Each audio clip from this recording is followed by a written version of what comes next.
क'क्राझार मुलुगसोलोंसालिनि registrar doctor Dimasa दैब्रां मुसाहारिखौ registrar बिबाननिफ्राय बोख्लायबाय आरो बेनि जायगायाव गोदानै डक्टर बनबिना ब्रह्मखौ क'क्राझार मुलुगसोलोंसालिनि गोदानै रेजिस्ट्रार महरै फसंबाय। नोंथांमोनाबोथ' बयबो मिथिखादों नङा होमबा? थांनाय 29 नभेम्बर खालि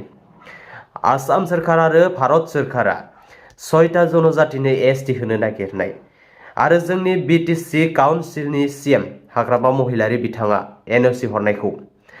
उइथड्र खालामनांगौनि ट्राइबेल स्टुडेन्टफोरा मोनसे रेलि लानाय जादोंमोन। दुर्भाग्यजनक बेवहायनो जाथावनाङि जाथाया जानानै थांबाय। बे जाथायनि दायनिगिरि महरै बड'लेण्ड इउनिभार्सिटिनि रेजिस्ट्रार क'क्राझार मुलुगसोलोंसालिनि रेजिस्ट्रारनियाव इलिगेलै दायखौ जाबसिना होनायखौ नुनो मोन्दों आरो गमामायै रेजिस्ट्रार बिबाननिफ्राय बोख्लायनायखौ नुनो मोन्दों। दा खोनानाय बायदिब्ला मोनथिनाय बायदिब्ला डक्टर बनबिना ब्रह्मआ हाग्रामा महिलारिनि न'खरनि मानसि जायो होननानै खोनानो मोन्दों। बिदिब्ला हाग्रामा महिलारिया गावनि न'खरनि मानसिखौ सोना होनो थाखायसो दाय गैयाब्लाबो दायखौ जाबसिननानै डक्टर डिमासा दैब्रां मुसाहारि सारखौ बिबाननिफ्राय बोख्लायदों नामा, रिलिज होदों नामा? बे आंनि गोसोनिफ्राय आरो गोबां रायजो राजानि गोसोआव आरो ट्राइबेल स्टुडेन्टफोरनि गोसोआव गिदिर मोनसे सोंलु जानानै सिखारदों। आरो बे क'क्राझार मुलुगसोलोंसालिनि रेजिस्ट्रार बड'लेण्ड इउनिभार्सिटिनि रेजिस्ट्रार बिथां सानैखौ रेजिस्ट्रार बिबाननिफ्राय बोख्लायनायखौ ट्राइबेल स्टुडेन्टसफोरा गनायना लानाय जायाखै आरो थाबैनो उइथड्र खालामनांगौनि दाबि दैखांनायखौ नुनो मोन्दों। लोगोसेयैनो बड'लेण्ड इउनिभार्सिटिनि गेट मोखाङाव नटिस बिलाइ सावनायखौबो नुनो मोन्दों। नोंथांमोना नायलांनो हागोन। जायखिजाया जोङो दिनै बेलासे समाव इउनिभार्सिटिनि गेटआव जोङो जोंनि जि मैया जि ओंखारनाय डिसिजन बे डिसिजनखौ जोङो टटेलि जों कन्डेम खालामदों आरो बे डिसिजनखौ जों मानिनानै जों लानो हायाखै। मानो होननानै बुङोब्ला जोंनि सोमावसारनायखौ सारा बिटिसि बाखि आरो बेजोंनो लोगोसे आसाम बाखि आरो रायजो राजा गासै सुबुं बिथांमोना जोंनि सोमावसारनायखौ आरो नुदों आरो टटेलि मिथियो जोंनि फरायसाफोरनि सोमावसारनाया मा सोमावसारनाय। फरायसाफोरनि सोमावसारनाया सोरबा गभर्नमेन्टनि एगेन्स्टआव जोंनि सोमावसारनाया नङा। फरायसाफोरनि सोमावसारनाया सोरबा पार्टिकुलार पार्टि, सोरनिबा गभर्नमेन्टनि आरो सोरबा पार्टिकुलार मानसिनि एगेन्स्टआव सोमावसारनाय जोंनि नङा। जोंनि सोमावसारनाया जाहैबाय मोनद' हारिनो एसटि होनायनि एगेन्स्टआव जोंनि सोमावसारनाय। बे सोमावसारनायाव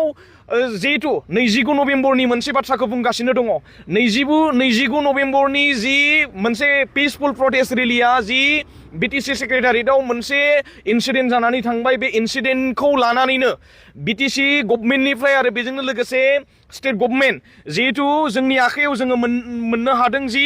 गभर्नरनिफ्राय जिहेतु नटिस फैदों जि इनकुवेरिनि जुडिसियेल इनकुवेरिनि। स' जुडिसियेल इनकुवेरिनि नटिस फैनायाव दिनैसिमबो जोंनियाव जेबो इनकुवेरि जेबो गैया आरो इनकुवेरि गैयाथ' गैया। मैयायो जेरैबायदि without enquiry, without investigation, without proof सानै रेजिस्ट्रारखौ जिहेतु रिलिज होबाय बिथांमोना। स' बियो गनायजाथाव नङा आरो थोंजों खोथाखौ जोङो बुंदों दि स्टेट गभर्नमेन्ट आरो जिहेतु बिटिसि गभर्नमेन्टआ फरायसानि सोमावसारनायखौ मोनथायनि थाखाय सोमावसारनाय, थामोनथायनि थाखाय सोमावसारनायाव जुदि बेबायदि इनकुवेरि आरो माबा माबि होनानै जुदि सोरखौबा पलिटिकेल एलिगेसन होनानै सोरखौबा जुदि गमामायैनो जुदि बलि खालामोब्ला, सोरबा जुदि सुबुङा गमामायैनो जुदि साजा मोननाङोब्ला बेयाव फरायसाफोरा खुनु प्रजायाव जिरायनाय गैया। बेखिनि बाथ्राखौ जोङो टटेलि नोंथांमोननि गेजेराव जों फोरमायहरदों आरो जों फोरमायदों। बेयावहाय जोङो नुनायाव जोंनि गेजेराव मोनफैदोंमोन 13 डिसेम्बर 2025आव स्टेटनि जि गभर्नरनिफ्राय मोनसे जुडिसियेल इनकुवेरिनि मोनसे नटिस होदों। बेखौ आं नोंथांमोननि गेजेराव आं दिन्थिबाय नै जुडिसियेल इनकुवेरिनि मोनसे नटिस बियो। आरो बेजोंनो लोगोसे मैयायो अफिस अफ द भाइस चेन्सेलर बड'लेण्ड इउनिभार्सिटिनिफ्राय जि जोंनि रेजिस्ट्रार, बे रेजिस्ट्रारखौ जि लोब्बा दङ होननानै बिथांखौ रिलिज होदों। बियो बड'लेण्ड इउनिभार्सिटिनि आरो बेजोंनो लोगोसे नैबे जोंहा क'क्राझार इउनिभार्सिटिनि दैमासा दैब्रां मुसाहारि सार बिथांखौ रिलिज होदों। दा बिथांमोना जोंनि मुभमेन्टआव 1% बिथांमोना कन्ट्रिबिउसन गैया, 1% बिथांमोना जगदान गैया आरो 1% बिथांमोननिफ्राय जोङो इनिसियेटिभ जोंनि बे बिग्रायनायाव बिथांमोनखौ जोङो खुनु प्रजेक्टआव जोङो इनिसियेटिभबो लायाखै, बिथांमोननि जोङो कन्ट्रिबिउसनबो लायाखै, बिथांमोना जोंजों इनक्लुसिभबो गैया आरो बिथांमोना जिबिदि दङ बिथांमोनखौ थानो हो। बिथांमोना जिहेतु जोंजों जेबो पार्टआनो गैया, बिथांमोनखौ जोंनि षड़यन्त्र खालामनानै जोंनि मुभमेन्टजों लोब्बा लाखिनानै जि षड़यन्त्र खालामनानै बिथांमोनखौ साजा होनायखौ जों लुगैयाखै आरो जोंनि जे बिग्रायारि बिथांमोनाबो फंसे बाथ्राखौ बुंगासिनो दङ दिनै पिसफुलि स्टुडेन्टफोरा बिग्रायगासिनो दङ बे बिग्रायनाया पिसफुलि थांनो हो जुदि मोनसे प्रजेक्टआव जोंखौ जुदि पलिटिकेल एलिगेसन होनानै बेबायदि मोनसे जुदि प्रजा जुदि खालामबाय थायोब्ला कार्बि आंलंनि मोनसे कन्डिशनाबो जोंनि गेजेराव मोनफैनो हागौ माखासे जोंनि जि बिबेगा बेगा मोनसे प्रजेक्टआव जोंहा जिहेतु जानानै दङ आरो मोनद' हारिनो एसटि होनायनि बेलाखौथ' थोंजोङै बुंदों फरायसाफोरा ट्राइबेल फरायसाफोरा कुनु प्रजेक्टआव जों मानिनानै जोङो लानो हानाय नङा आरो मोनसे बाथ्राखौ आं नोंथांमोननि गेजेराव आं फोरमायखाबाय जि जोंहा जिहेतु सानै रेजिस्टार बे सानै रेजिस्टारखौ जोंनि मुभमेन्टजों कुनु प्रजेक्टआव 1% इनक्लुसिभ खालामनाङा बिथांमोनखौ बिथांमोननि बायदियै बिथांमोनखौ थानो हो आरो माबा मोनसे इनभेस्टिगेसन खालामनानै जुदि माबा मोनसे जुदि प्रुफ मोनोब्ला बिथांमोनखौ रिलिज होनायाव जोंहा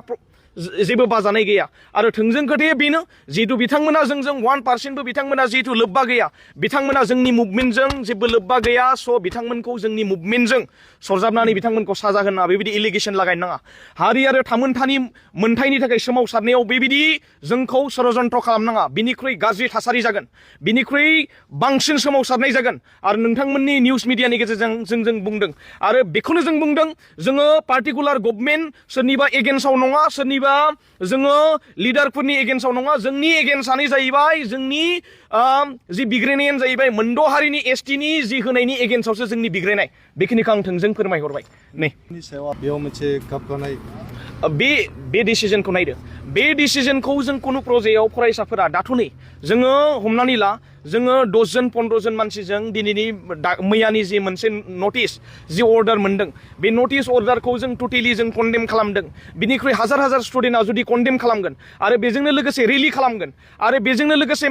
मानो थाखाय रेलि खालामगोन मानो थाखाय कन्डेम खालामगोन माखासे कुइसन जानो हागौ कुइसना बेनो जिहेतु बिग्रायनायाव बिथांमोना 1% जुरिथ' गैया बिथांमोन बायदिखौ जुदि साजा जुदि होयोब्ला बेखौ फरायसाफोरा बोरै गनायना लागोन नङा होमबा बे कुनु प्रजेक्टआव गनायथावना नङा आरो लिगेल प्रसेसै जुदि माबा मोनसे जुदि इनभेस्टिगेसन खालामनानै जुदि प्रुफ जुदि मोनोब्ला बिथांमोनखौ जुदि रिलिज होनायाव जोंहा जेबो खोथा गैयामोन नाथाय बिथांमोना जिहेतु जोंजों कुनु पार्टआनो गैया दा बिथांमोनखौ जुदि बेबायदि षड़यन्त्र पलिटिकेल एलिगेसन खालामनानै जुदि बिथांमोनखौ जुदि बेबायदि षड़यन्त्र खालामनानै जुदि रिलिज होयोब्ला बेयाव बिथांमोना गोबां दुखु जागोन नङा होमबा स' बेबायदि बुस्थुखौ जोंनि जि बिग्रायनायजों सोरनिबा खति जानाय सोरनिबा मा जानाय बे बुस्थुखौ जों लुगैयाखै बेखिनि बाथ्राखौ थोंजोङै जों पिसफुलि बाथ्राखौ जों बुंबाय थादों आरो बेनो बे आयदानि सायाव नोंथांमोना भाइस चेन्सेलरजों सावरायखांबाय नामा बे आयदानि सायाव नायदो जिहेतु 13 बेयावहाय मेनसन खालामनाय दङ जिहेतु 13 डिसेम्बराव गभर्नरनिफ्राय जिहेतु जुडिसियेल इनकुवेरिनि मोनसे कमिटि दानानै होदोंमोन नङा होमबा कमिटि दानानै इनकुवेरिनि मोनसे नटिस अर्डार होदोंमोन स' जेबो इनकुवेरि गैया जेबो प्रुफ गैया थ' बेबायदि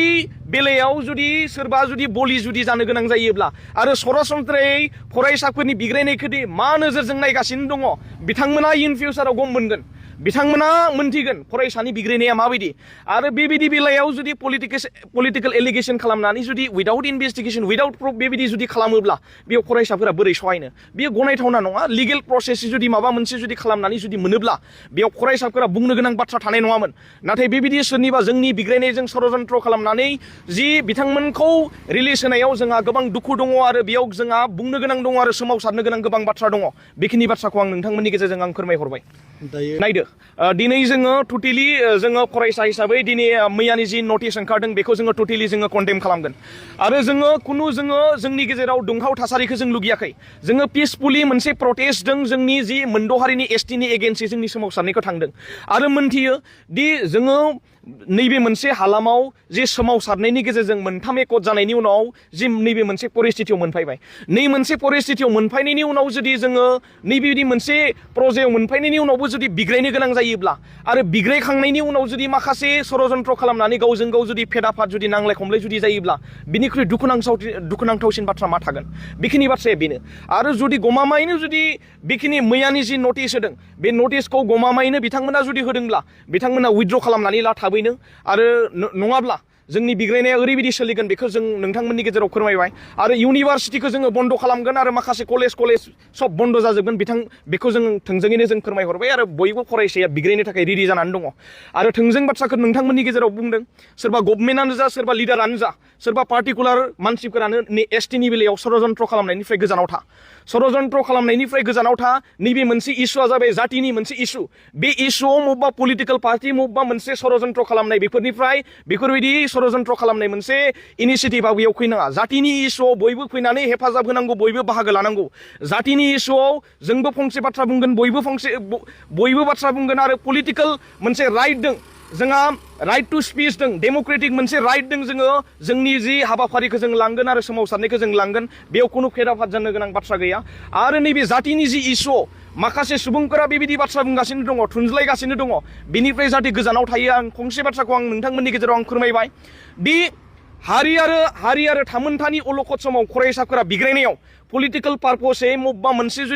सोरबा जुदि इनिसियेटिभ लानानै सोरखौबा जुदि बलि खालामनो नागिरोबा सोरखौबा जुदि मबेबा मोनसे जुदि खहा खालामनो नागिरब्ला फरायसाफोरा साफा बिथांमोनखौ नागिरगोन आरो नागारनाय नङा बेनो